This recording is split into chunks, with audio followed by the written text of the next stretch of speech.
Picture your typical adventure traveller, the type that reaches Everest Base Camp or hikes the Inca Trail. Possibly male, definitely young? Well, according to the Travel Industry Association of America, today's average adventure traveller is in fact a 47-year-old woman. Empowered by a growing market of women-only tour operators, women over 50 are not only transforming the travel industry, but using adventure to reshape their own lives after marriage, children and work.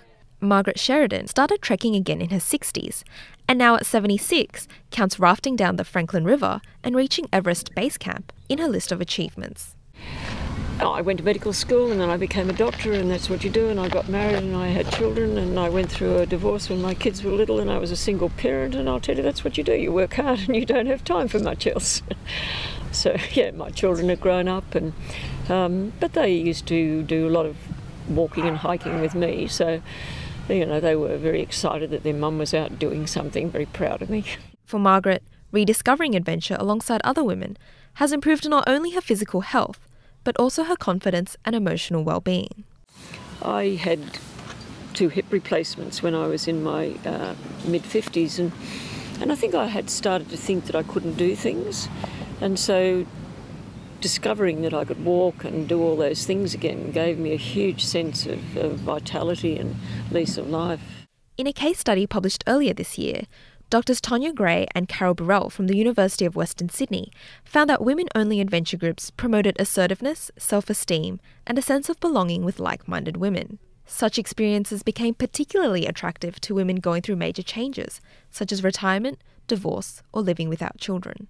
Yeah, I think women love the camaraderie and the bonding, but also the fact that they can stop, listen, look at the sights, write a reflective journal, take some photos, and there's no need to hurry.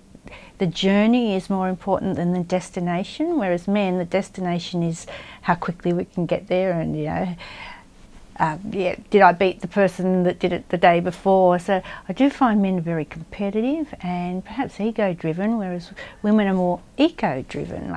Marika Martinez started her company, Women's Own Adventure, 9 years ago after poor group dynamics on a trip to Peru ruined her holiday experience. The more I thought about it, the more I thought that there must be another way of doing this. And I did a lot of research and realised that in America there were already some companies at that stage that were catering just to women, but there was nothing in Australia right then. In the United States, the number of women-only tour operators has increased 230% in the past 6 years.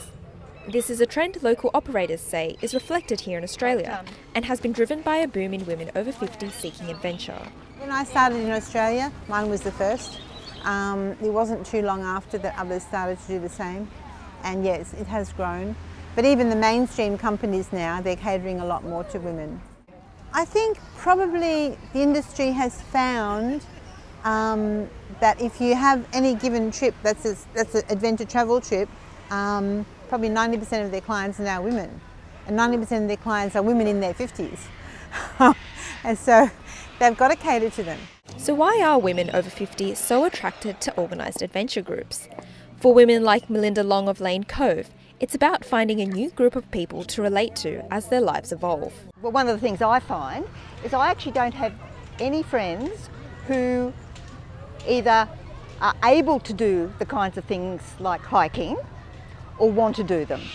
So when that happens, you've actually got to sort of get out there and find different groups. And for these women, the adventure won't be over for a long time yet. So that's my passion, is to do as much as possible for as long as possible. Oh man, well I hope to be travelling for a very long time. I'm hoping that as I grow older, my clients will grow older with me. Juliana Yu, Artemis Adventure Magazine.